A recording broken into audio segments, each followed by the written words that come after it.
जय जय श्री राधा रमण, जय जय नवल किशोर, जय गोपी चित चोर प्रभु, जय जय माखन चोर। बोले वृंदावन बिहारी लाल की, बाल कृष्ण लाल की, रामचंद्र भगवान की जय, श्री हनुमान जी महाराज की जय, नर्मदा मैया जय, श्री भागवत महापुराण की जय, जय जय श्री राम, जय जय श्री राम, जय जय श्री राम।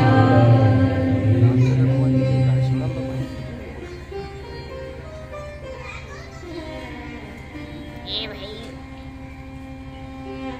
ये गुरुजी दोनों आइए बड़े भाव के साथ श्री गुरुदेव को श्री चरणों में गुरुदेव के वंदन करते हुए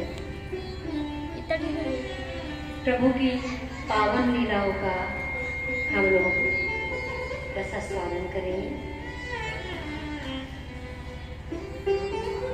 बड़े भाव के साथ गाते हुए, झूमते हुए और ताली सेवा करते हुए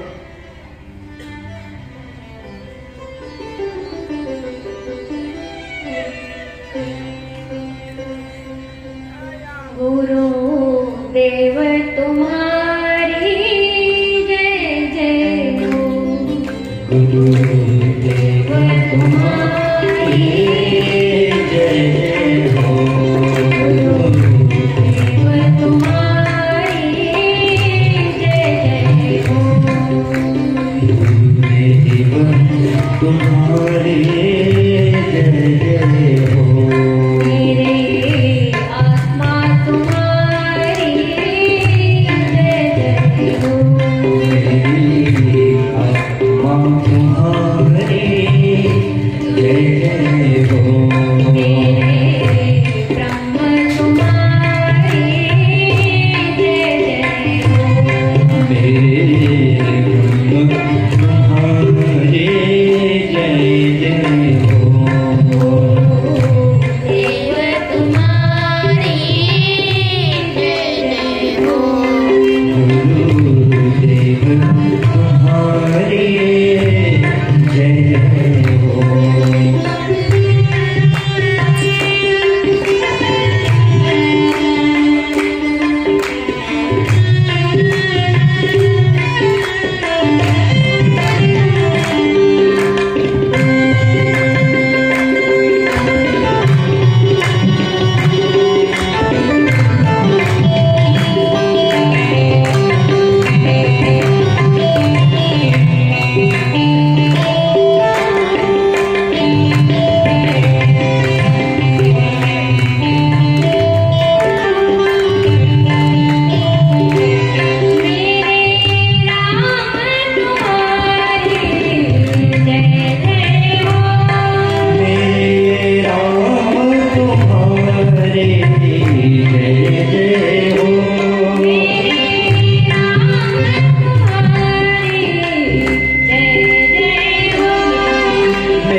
तो ससुराल की शोभा है साली और भोजन की शोभा है थाली। थाली बढ़िया नहीं हो तो मजा नहीं आता। उसी प्रकार नाम संकीर्तन की शोभा है थाली। ताली, इसलिए ताली सेवा देते हुए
धीरे धीरे काम नहीं चलेगा भाई।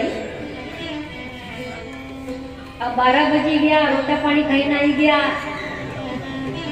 तो ओज तेज भी सब भरियो छे कि नहीं पेट में, तो थोड़ा सा जय काम में भी आनंद आना चाहिए, मजो नहीं। मजो तो खत्म हो जाए, लेकिन जो आनंद है कि नहीं, एक बार अंदर आई जाए नहीं फिर पाछो नहीं जाए। एकाले हमका आनंद लेनो छे, मजो नहीं लेनो छे। मजो तो थोड़ी देर को है, जैसा रोटी खावा तो पसंद की सब्जी बनी जाए तो मुंडा में डालते सही बोले मजो आई गयो, लेकिन मजो कितनी देर बाद एक निवाड़ो खाए उतनी देर रहे, फिर पूरे थाली का खानो खाई जाए हम तो भी हमको मजा नहीं होतो। एकाले हमको कथा से आनंद लेनो छे, मजो नहीं। और पहले दिन हमने आनंद के बारे में बहुत लंबा चौड़ा सुना दिया।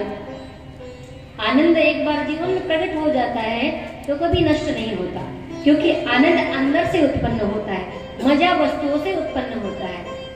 तो वस्तुओं से जो हमें प्राप्त होता है वो सुख है, और सुख तो कभी टिकाऊ नहीं होता। आया है तो जाएगा जरूर, वस्तु है तब तक वो मजा है, और साधन नष्ट हुआ तो वो मजा भी खत्म हो जाता है। लेकिन आनंद अंदर से जब उत्पन्न होता है तो बड़ा गदगद और प्रफुल्लित कर देता है मन को। सारे दुख और सुख हम सब भूल जाते हैं, दुख का भी प्रभाव नहीं पड़ता और सुख का भी प्रभाव नहीं पड़ता। सुख और दुख से हमारा मन परे हो जाता है। इसलिए आनंद की हमें आवश्यकता है, मजा की नहीं। इसलिए कथा में बैठकर आनंद अंदर से प्रकट करो, और वो आनंद एक बार आ जाएगा ना तो जीवन भर फिर वो आदमी मस्त रहता है। मजे में नहीं, मजा खत्म होगा लेकिन आनंद सदैव रहता है। इसलिए जो सदैव टिकने वाली वस्तु है उस पर गौर किया जाए, जो थोड़ी देर के लिए उस पर गौर करने से फायदा नहीं है। इसलिए जो विशेष है, अमृत जो है, ये कथा कैसी है, स्वर्ग के अमृत से भी महत्वपूर्ण है। देवताओं को डांट करके भगा दिया गया था, पर उनको कथा नहीं सुनाई। लेकिन हम सौभाग्यशाली हैं, हम तो देवताओं से भी बढ़ करके हैं। हमको वो अधिकार है कि हम कथा में बैठ करके आनंद उत्पन्न कर सकते हैं। इसलिए आनंद की ओर चले, मजा की ओर नहीं। तो बड़े भाव के साथ एक बार दोनों हाथ उठा करके बोलिए कृष्णचंद्र भगवान की, रामचंद्र भगवान की। और हम तो नर्मदा तटवासी हैं। ऐसा कहा जाता है कि वो जीव बड़े बड़भागी है जो नर्मदा तट पर जन्म लेते हैं। भाई भले गंगा में तो स्नान करने से पाप धुल जाते हैं, लेकिन नर्मदा मैया कैसी है? मां नर्मदा तू है कलयुग की गंगा, दर्शन से तेरे मन हो जाए चंगा। गंगा मैया क्या है? जाना पड़ता है हरिद्वार, डुबकी लगानी पड़ती है, तब जाकर के तन शुद्ध होता है। लेकिन हमारी नर्मदा कैसी है? दर्शन ही कर लो तो सारे क्लेशों को नष्ट कर देती है, सारे पापों का शमन कर देती है। इसलिए हम तो बड़भागी हैं जो नर्मदा खंड में निवास कर रहे हैं। नर्मदा नाम से आप पता कर लीजिए, जिसका अंदर मद ही न हो वो नर्मदा है ना। नर्मदा कौन है? जिसके अंदर मद ही न हो, जो मद का दमन करने वाली है वो नर्मदा। इसलिए नर्मदा खंड के निवासी है हम। तो हमारी सर्वप्रथम हमारी कोई देवत है, कोई देवता है तो नर्मदा है। इसलिए दोनों हाथ उठा करके बोलिए नर्मदा मैया की नर्मदा।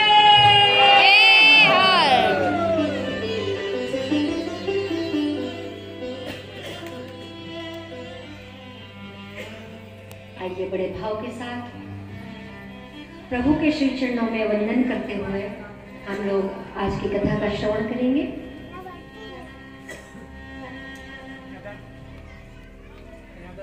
आज की कथा में हम श्रवण करेंगे कि भागवत का प्रचार प्रसार कैसे हुआ, किस उद्देश्य से भागवत को लिखा गया है।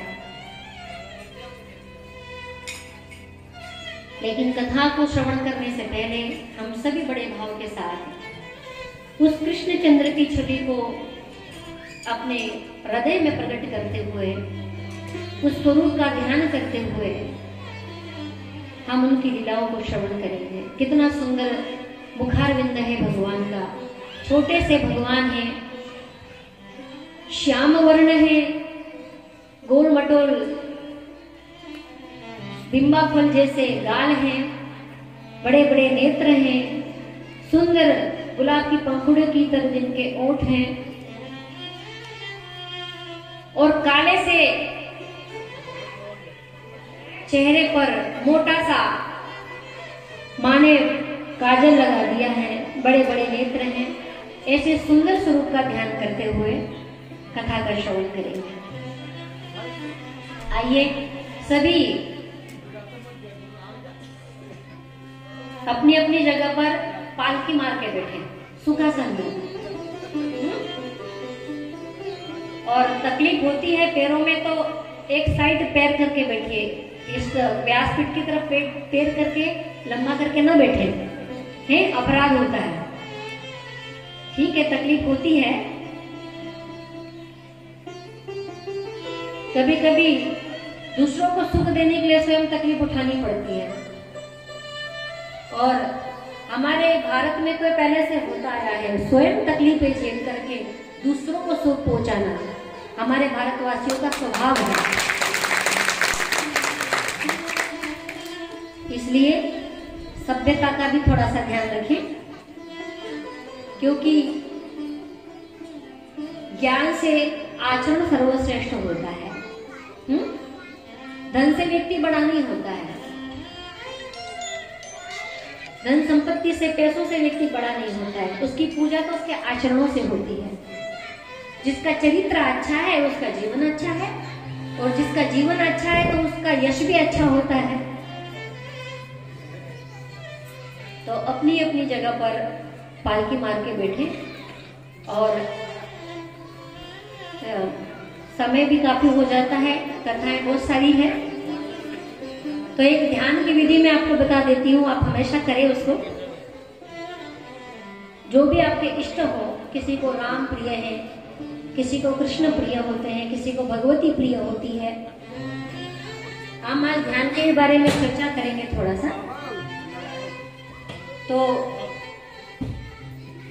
ये चिन्ह मुद्रा होती है, जो पहली उंगली है ना अंगूठा, और ये पहली उंगली इस पे अंगूठा रखें, ये होती है ज्ञान मुद्रा। इससे मन बहुत जल्दी शांत हो जाता है। लंबे समय तक कोई इस मुद्रा का प्रयोग करता है तो इससे जिसका मन बहुत ज्यादा चंचल होता है ना, वो भागता है, बैठते हैं कथा में लेकिन घर भाग जाता है। तो ऐसा जिसका मन ज्यादा भागे तो उसको इस मुद्रा का रोज अभ्यास करना चाहिए। इसको चिन्ह मुद्रा भी कहते हैं या ज्ञान मुद्रा कहते हैं। ये मन को बहुत जल्दी शांत कर देती है। तो दोनों हाथों की चिन्ह मुद्रा लगा करके बैठे, घुटनों पे रखें, सीधी कमर, और जैसा स्वरूप मैंने बताया, अपने जो भी इष्ट हैं उनके स्वरूप का स्मरण करें, ध्यान करें। घुटनों पे रखना है, घुटनों पे, हाँ, इस तरह आकाश की ओर। और भगवान से कहे कि हम आज कथा में बैठे हैं तीसरे दिन की, मन बहुत भागता है, तो थोड़ा तीनों क्लेशों को मिटा करके मेरे मन को शांत करें भगवान। सच्चिदानंद रूपाय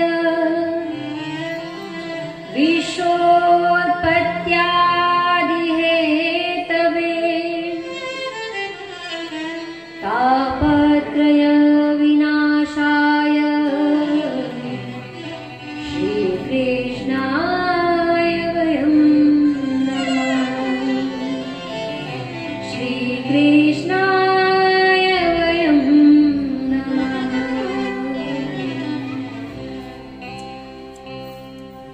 परम मंगलमय श्री कृष्णचंद्र भगवान की वांगमय प्रतिमूर्ति श्रीमद् भागवत महापुराण हम सभी भक्तगण एकत्रित हुए हैं प्रभु लीलामृत का पान करने के लिए। कल की कथा में आप सभी ने श्रवण किया कि किस तरह कलिकाल में ज्ञान, वैराग्य और भक्ति का संवर्धन होता है श्रीमद् भागवत के श्रवण से। और ये भागवत ऐसी है, ये अमर कथा ऐसी है जो जीवित तो ठीक है लेकिन मृत्यु के बाद भी भूत प्रेतों का भी मंगल कर देती है।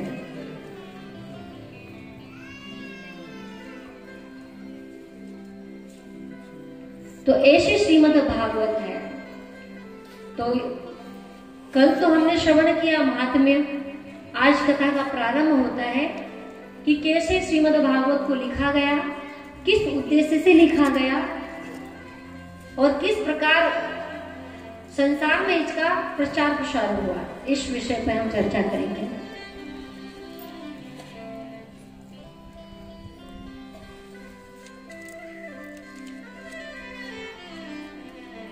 तो बड़ी सुंदर बात लिखी है, प्रथम श्लोक है भागवत का। आइए हम सभी उस श्लोक का चिंतन करें।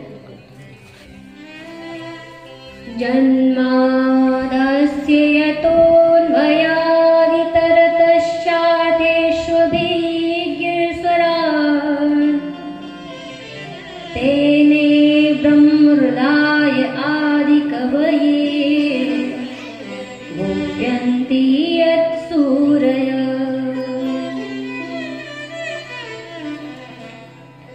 तेजो वारिमृदां यथा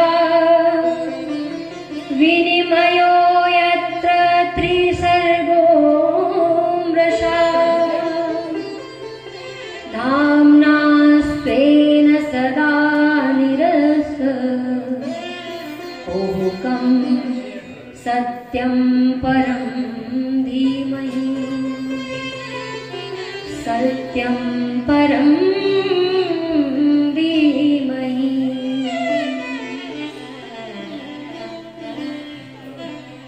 बड़ी सुंदर बात कही भागवत का ये प्रथम श्लोक।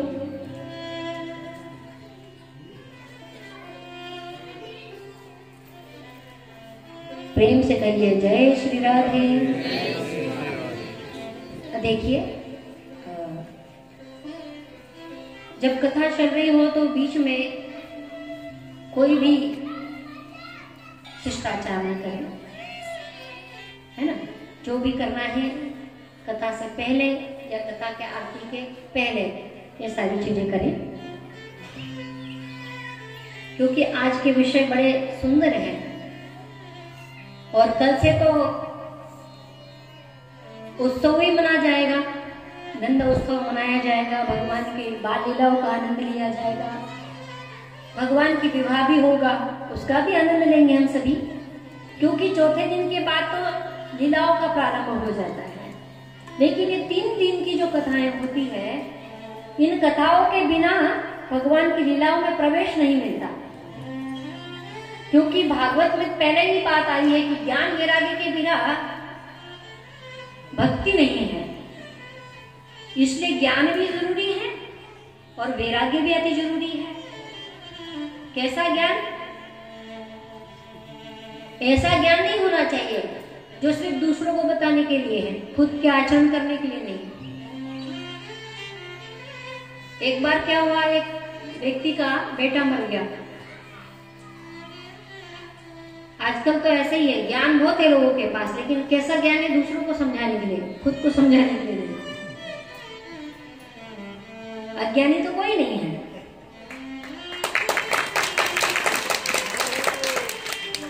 तो एक व्यक्ति का बेटा मर गया तो बहुत रो रहा था, और सभी रोते हैं, क्योंकि जन्म दिया, उसको पाल पोस के बड़ा किया, तो आसक्ति होती है। तो रो रहा था तो एक संत महाराज निकल के गए उधर से, गांव के ही महात्मा थे, आए और बड़े समझाने लगे, क्यों भाई क्यों रोते हो? अरे शरीर मरता है, आत्मा तो मरती नहीं है, क्यों पुत्र मोह में रो रहे हो? किसका बेटा किसका बाप? ये तो सब अज्ञान है। समझा रहा था, समझा करके जब चला गया, कुछ दिन बीते, कुछ दिनों के बाद हुआ यूं कि उस साधु की एक बकरी मर गई। बकरी मर गई तो वो बकरी को गोद में लेके रो रहा था। अब जिसको शिक्षा दी थी वही आदमी उधर से निकल के जा रहा था। उसने कहा, क्यों भाई महाराज रो क्यों रहे हो? उस दिन तो बड़ी शिक्षा दे रहे थे कि पुत्र मोह में रोना अज्ञान है, और आज तुम क्यों रो रहे हो? महात्मा कहते, बोले बेटा तुम्हारा था इसलिए तुम रो रहे थे, लेकिन बकरी मेरी है इसलिए मैं रो रहा हूं।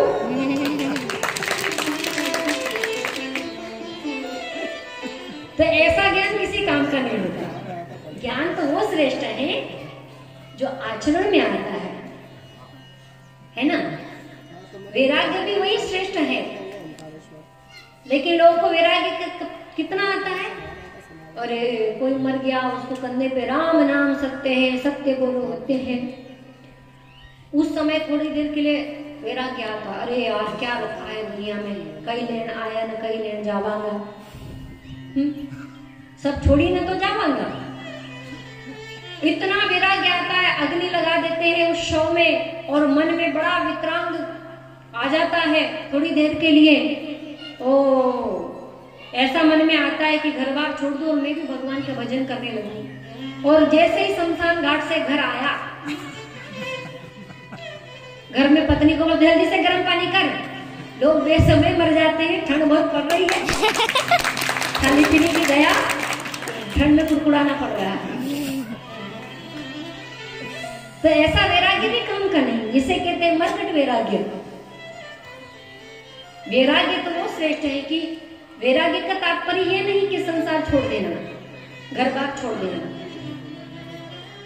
जिसके पास सब कुछ है और वो छोड़ दे, वो वैराग्य। अब जिसके पास है ही नहीं और वो कहे कि मैं त्याग कर रहा हूँ, तो वो त्याग का ही कहलाएगा नहीं। उसके पास है नहीं तो त्याग करेगा क्या?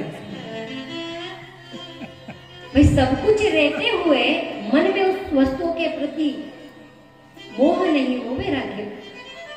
और ज्ञान वही श्रेष्ठ जो दूसरों को ना दिखा करके अपने जीवन में पहले आचरित करे, वो ज्ञान सर्वश्रेष्ठ। इसलिए ज्ञान और वैराग्य के बिना प्रभु की लीला में प्रवेश नहीं मिलता। इसलिए 3 की जो कथाएं होती है, ये भगवान के अवतार कथाएं होती है। सबसे पहले भगवान का जो अवतार हुआ, 24 अवतारों की कथा है ये। सबसे पहले अवतार हुआ ब्रह्मा जी के शरीर से,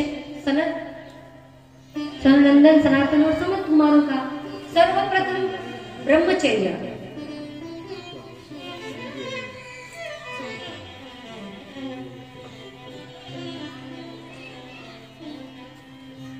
क्योंकि सबसे पहले यही बात आती है, क्योंकि जिसके जीवन में संयम होता है ना, उसका जीवन भी सुंदर होता है। जिसके जीवन में संयम नहीं, उसका जीवन भी भद्र होता है, अभद्र हो जाता है। तो हम लोग आगे कथा में श्रवण करेंगे। तो सत्यम परम धीमहि की बात आई है, इसको भी हम थोड़ा समझे। जो संसार को बनाने वाला है, जो संसार का पालन करने वाला है, जो संसार का लय करने वाले हैं, वो ऐसे हैं जो ब्रह्मा जी को भी उत्पन्न करते हैं। ऐसे भगवान को प्रणाम है। पर एक बात नीचे व्यास जी ने लिखी है बड़ी सुंदर, सत्यम परम धीमहि। अब देखो ये कब लिखा गया है श्रीमद् भागवत को? 5-6 हजार साल पहले लिखा गया। कलयुग का प्रारंभ हो रहा था, उस समय लिखा गया। कलयुग आने वाला था, उसके पहले ये सारी चीजें लिखी जा चुकी हैं। तो यहां जब लिखा और मन में विचार किया व्यास जी ने कि कलिकाल में लोग धर्म को लेकर बहुत खींचातानी करेंगे, और यदि मैं भागवत के पहले श्लोक में यदि मैं किसी देवता का नाम लिख देता हूं, तो लोग उसको भी लेकर खींचातानी करेंगे। और होता ही है, हम उस भगवान वाले हैं, हम उस देवता को पूछते हैं, हम फलाने धर्म वाले हैं, हम ढिकाने धर्म वाले हैं, आप सब देख ही रहे हैं। लेकिन ये सारी बातें व्यास जी ने पहले 5-6 हजार साल पहले देख लिया और समझ गए। कहते हैं कि मैं यदि इसमें लिख देता हूं सत्यम परम धीमहि, मैंने लिखा, और यदि मैं इस भागवत के प्रथम श्लोक में यदि ये बात लिख देता हूं कि शिवम परम धीमहि, तो साप्त संप्रदाय के, शिव संप्रदाय के लोग कहेंगे कि भागवत तो हमारा है, खींचातानी हो जाएगी।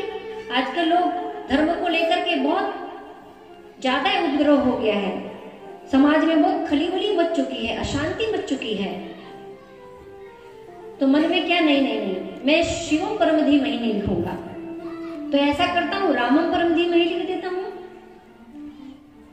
तो क्या बोले, रामम परम धीमहि भी नहीं लिखूंगा, तो राम जी को मानने वाले लोग कहेंगे कि ये तो ग्रंथ हमारा है।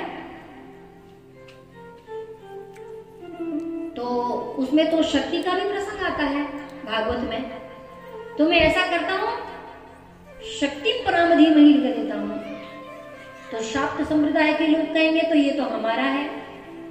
बड़े कंफ्यूज हो गए, क्योंकि उस काल को देख रहे थे। यदि मैं सब लिख देता हूं तो खींचातानी होना शुरू हो जाएगी, लेकिन इसको, इस शास्त्र को, इस ग्रंथ को मुझे इसलिए लिखना है कि ये सारे समाज का, सारे धर्मों का खंडन करके सिर्फ एक ही भाव उत्पन्न करे, प्रेम का। इसलिए सत्यम परम धीमहि लिख दिया। भाई ब्रह्मांड में चाहे जो भी जीव हो, किसी भी समाज का हो, किसी भी संप्रदाय का हो, वो सत्य को जरूर मानता है। भले राम वाला हो, कृष्ण वाला हो, शक्ति वाला हो, चाहे जिसी भी धर्म का हो, वो सत्य को स्वीकार जरूर करता है। इसलिए यहाँ पर वेदव्यास जी ने सत्यम परम धीमहि कह करके इस पुराण का प्रारंभ किया है।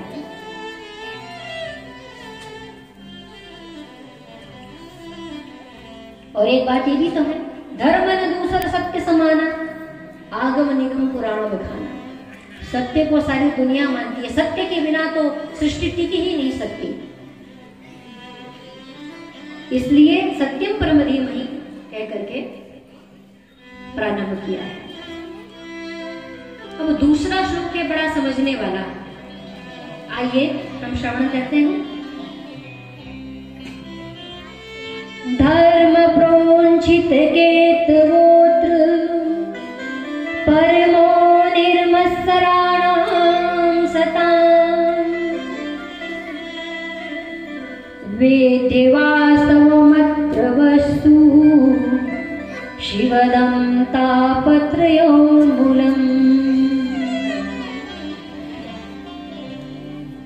ये दूसरा जो श्लोक है बड़ा समझने वाला है। पहली बात आइए सत्य की, झगड़ा न हो, मन मुटाव न हो, इसलिए सत्य की वंदना है। दूसरा श्लोक है परमो निर्मत्सराणां सताम। प्रेम से कहिए जय श्री राधे।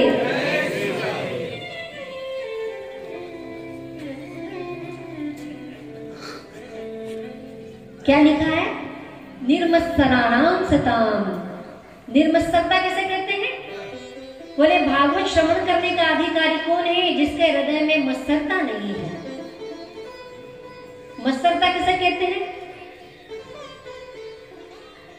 जिसके हृदय में ईर्ष्या नहीं है, जिसके हृदय में छल कपट नहीं है, जिसके हृदय में किसी को नीचा देना दिखाने की आदत नहीं है, जो सिर्फ सबका कल्याण चाहता है, वही व्यक्ति इस भगवत कथा को श्रवण करने का पात्र है। कितनी सुंदर बात कही। मत्सरता किसे कहते हैं? इस पे एक मुझे कथा संत लोग सुनाते हैं। तो मत्सरता किसे कहते हैं? कि अपना काम बिगड़ रहा हो, तो अपना काम बिगड़ रहा हो तो दूसरों का भी काम बनना नहीं चाहिए, उस भाव को मत्सरता कहते हैं। और आजकल तो ऐसे लोगों में कमी नहीं है। प्रेम से कहिए जय श्री राधे। बस ओकी टांग खींची, मेरा भला नहीं हो रहा तो पड़ोसी कैसे भला हो सकता है? नहीं, बिल्कुल देखे नहीं जाता। तो एक ब्राह्मण थे, बड़े गरीब बेचारे, बहुत विपिन्न थे। तो मन में विचार किया, बोले मैं बहुत गरीब हूँ, क्या करूँ क्या करूँ। भिक्षा मांगने भी जाता हूँ तो कुछ ठीक ठाक मिलता नहीं, तो ऐसा करता हूँ मैं तपस्या करता हूँ। तो बोले किसकी तपस्या करूं? बोले भगवान शंकर जल्दी प्रसन्न हो जाते हैं, तो शंकर भगवान की तपस्या करता हूं। शंकर भगवान की तपस्या करने गया वन में। घर में पत्नी थी, पत्नी को कहा कि देवी देखो मैं जा रहा हूं, दुनिया वालों से कुछ मांगता हूं तो पेट तो भरता नहीं, क्योंकि मांगने से कभी पेट नहीं भरता। या तो कमाओ पुरुषार्थ से और सुखी रहो, लेकिन मांग मांग के काम नहीं चल सकता।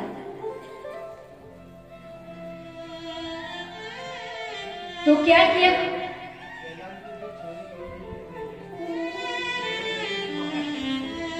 ये बाहर एक बच्ची मिली है, बाहर खो रही थी, अगर अपनी किसी की हो तो ले जाए। बाहर सड़क पर एक बच्ची घूमती हुई मिली है जो कि कथा मंच के पास आप पहुंचिए, अगर किसी की हो तो आकर के ले जाएं, परेशान ना हो, और एक्स्ट्रा ना हो तो हमारे पास भी छोड़ सकते हैं। बोले वृंदावन बिहारी लाल की जय हो। उसे बिठा लो, गोद में बिठा लो उसे। ये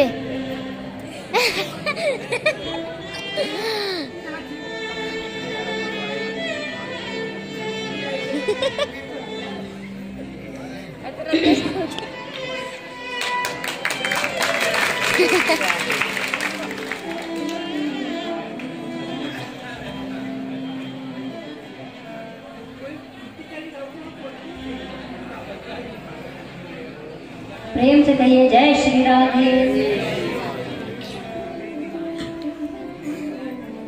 हाँ, थोड़ा शांति बरतें सभी।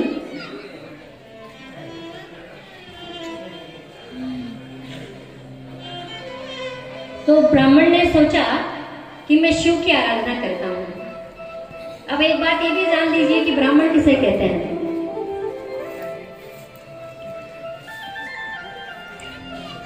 ब्राह्मण उन्हें कहते हैं जो ब्रह्म को जानने वाला है, वो ब्राह्मण।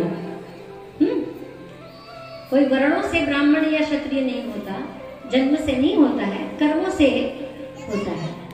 तो जो ब्रह्म को जानने वाला है वो ब्राह्मण होता है। तो ब्राह्मण देवता ने सोचा कि भाई काम तो बन नहीं रहा है, चलो चलो तपस्या कर लें। तो घर में खाने को कुछ नहीं, पत्नी से कहा कि आप थोड़ा सा, मैं जा रहा हूं तपस्या करने के लिए, न जाने कब लौटूंगा, तुम इधर उधर से कहीं से भिक्षा मांग के अपनी जीविका चला लेना, मैं भगवान को प्रसन्न करके आता हूं। अब ब्राह्मण देवता गए वन में, बड़ी तपस्या की। अब तपस्या की तो भगवान शंकर हो गए प्रसन्न। बोलो बालक क्या चाहिए? ब्राह्मण देवता ने कहा, बोले प्रभु आप तो जानते हैं मैं कितना विपिन्न हूँ, कितना गरीब हूँ, मुझे एक समय का भोजन भी ठीक से उपस्थित मिलता नहीं है। तो आप तो मन की बात जानते हैं, आपके सामने कहने की आवश्यकता नहीं है।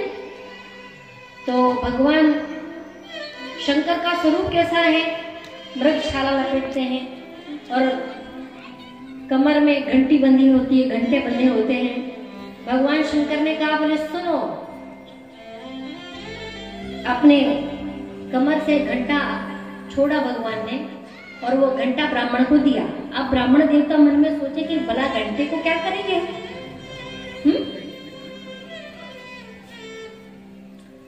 घंटे को क्या करेंगे? तो भगवान ने कहा, सुनो, ये घंटा है ना, ये घंटा साधारण नहीं है, ये घंटा असाधारण है। इस घंटे से तुम जो मांगोगे वो तुम्हें प्राप्त हो जाएगा। जो तुम्हारी इच्छा हो वो कल्पना करो और घंटा बजा दो, वो आपके सामने उपस्थित हो जाएगा, कोई भी वस्तु हो। तो ब्राह्मण बड़े प्रसन्न हुए, बोले ठीक है प्रभु, जैसे आपकी इच्छा। जाने लगे थोड़ी दूर, भगवान ने कहा, सुनो सुनो, इधर आओ इधर आओ। हाँ प्रभु आज्ञा करे। बोले सुनो ब्राह्मण देवता, इस घंटे की एक विशेषता है। बोले क्या विशेषता? ये है कि इस घंटे की आप बजाओगे कोई भी कामना लेकर के, तो इस घंटे की विशेषता है आपको मिलेगी एक और आपके पड़ोसियों को मिल जाएगी डबल। समझ रहे हो? आपने कोई कल्पना की कि ये वस्तु मुझे चाहिए तो आपको एक ही मिलेगी, लेकिन तुम्हारे जो पड़ोसी हैं उनको डबल मिल जाएगी। इस बात का ध्यान रखना। ठीक है प्रभु। अब ब्राह्मण देवता घंटा लेकर के चले, भगवान अंतर ध्यान हुए और मन में विचार करते हैं ब्राह्मण देवता, तपस्या मैंने की, तकलीफ मैंने उठाई, अब इस घंटे से कोई वस्तु मांगता हूं तो मुझे मिलेगी एक और मेरे पड़ोसियों को बिना मेहनत के डबल मिल जाएगी। भूखा मर जाऊंगा लेकिन घंटा नहीं बजाऊंगा। इसे कहते हैं मत्सरता। अब चुपचाप मनमने मन से गया, घंटा घर में एक कोने में फेंक दिया और चला गया दूसरे गांव। अपनी पत्नी से बोला कि मैं जा रहा हूं, कुछ दिनों बाद लौटूंगा। अब ब्राह्मण देवता गए हैं, 3-4 दिन बीत गए। ब्राह्मणी घर में अकेली भूखी प्यासी बड़ी परेशान, सुबह सुबह झाड़ू लगा रही थी और मन में विचार करती है, पता नहीं कहां से क्या चीज उठा लाते हैं, ये कहां से घंटा उठा लाए और रख दिया घर में, पर कोने में पड़ा है तो उठा करके झाड़ू लगा दो। इस भाव से ब्राह्मणी ने सुबह सुबह, अब वो घंटे की विशेषता क्या है कि आप सोचते हो और वो दे देता है। अब जैसे ही आप कई दिनों से 2-3 दिन से भूखी प्यासी थी और भूखे को क्या चाहिए? भोजन।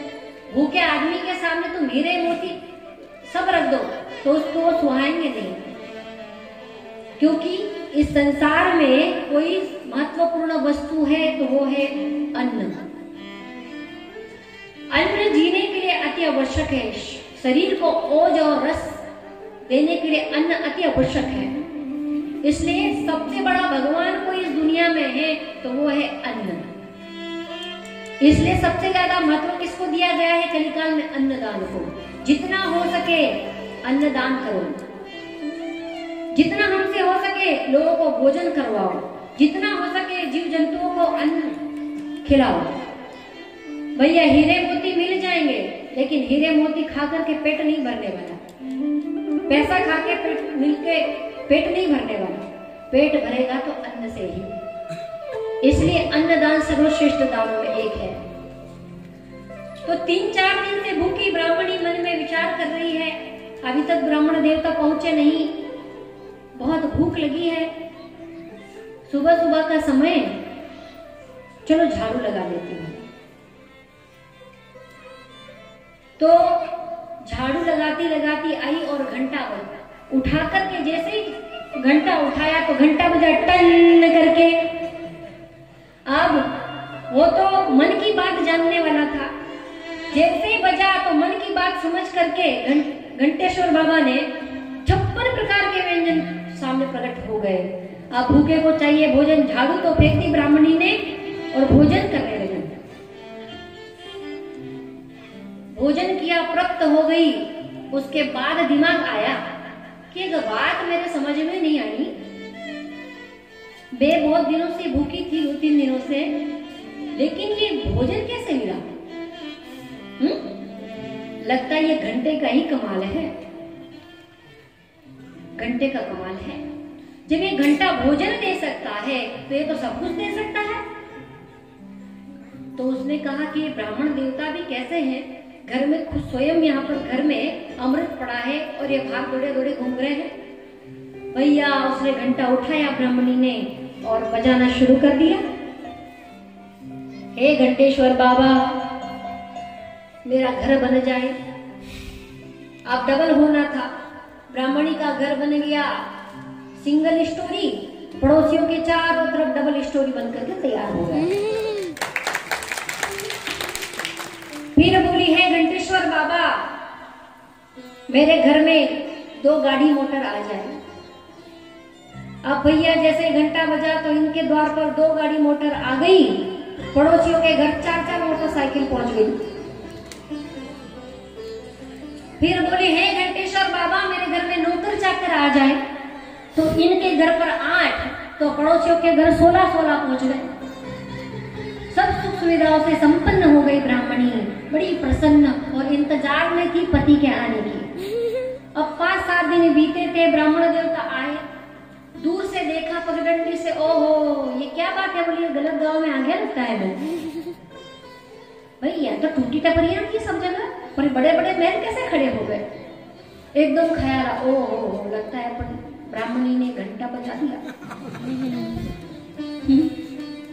ये सारा कमाल तो घंटे का ही है।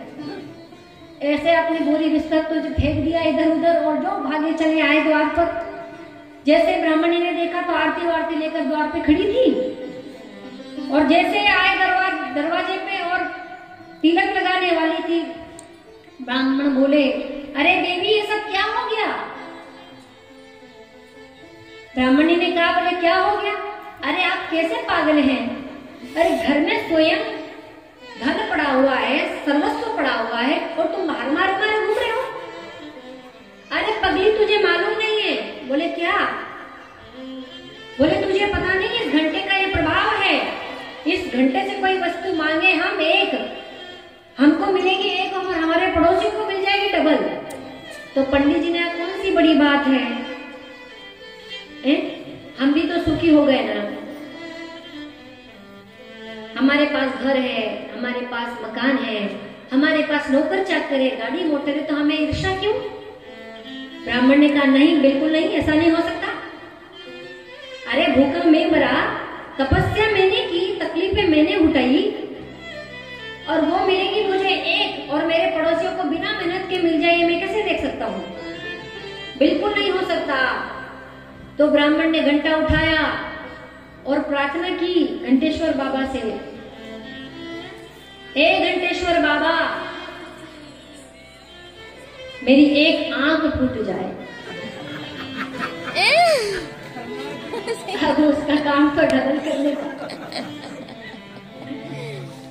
बोले मेरी एक फूट जाएगी तो चलेगा, मैं एक से देख लूंगा, दिन की दोनों ही फूट जाएगी वो उनका क्या हाल है?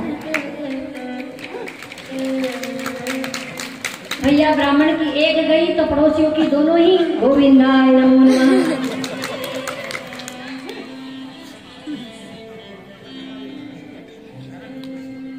फिर भी मन में संतुष्टि न हुई।